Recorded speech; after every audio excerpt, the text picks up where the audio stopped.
Hello, my name is Luca Dell'Anna. The 2020 pandemic brought plenty of suffering, both from COVID directly and from the measures implemented as a reaction to it. If we want to avoid similar suffering in the future, we must prevent the next pandemic. So let's see how we can do that. Regardless of whether the 2020 pandemic did originate from a lab leaks were and still are very likely. It is only a matter of time before another lab leak starts another pandemic.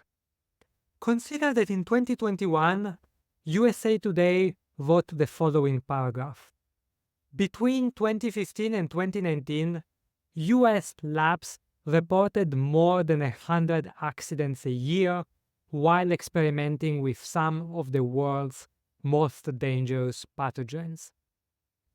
More than 100 US labs with bioterror pathogens had faced federal sanction for safety violations, and regulators allowed them to keep conducting experiments while failing inspections, sometimes for years.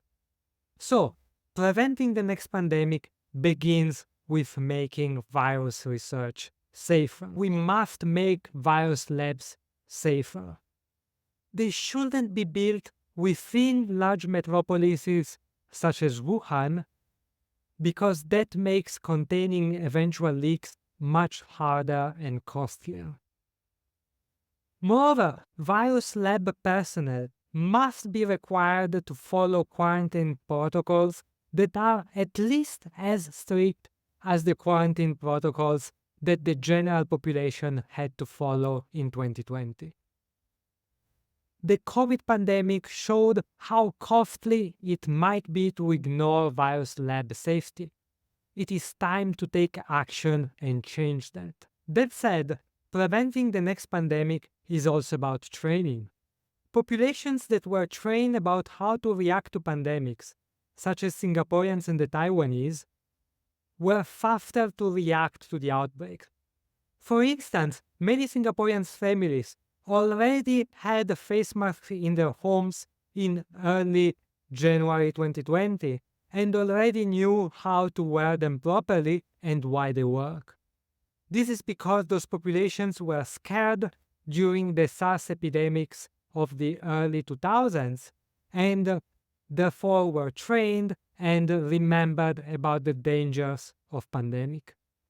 So, such preparation helps react faster to outbreaks, and it is very effective. Both Singapore and Taiwan recorded near zero excess deaths in 2020. It is time we train our populations, explaining what to do and why in case of future pandemics.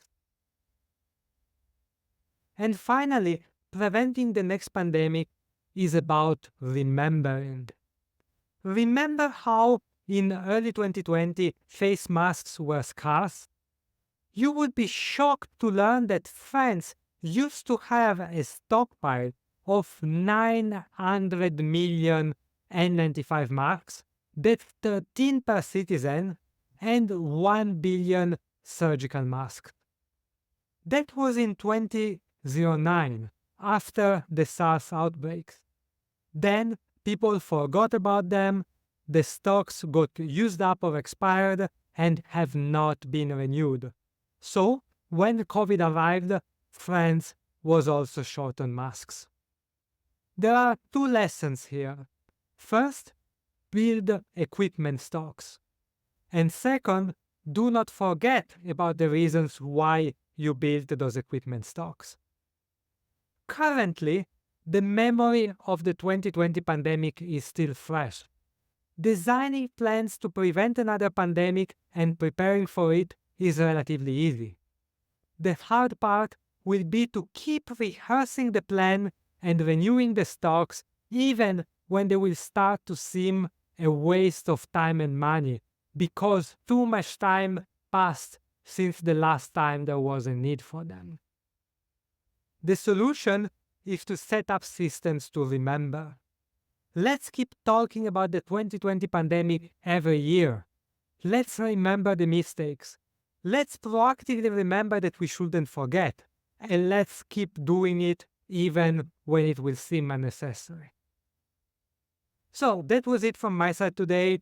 We have seen what it takes to prevent the next pandemic. We need to make virus research safer. We need to train our population. And we need to keep remembering about the pandemics of the past. So that was it from me. You can find the information contained in this video also in written form on the website pandemic-questions.com. There you can also find the visually attractive flyer you can share with your friends and colleagues. And thank you very much for watching.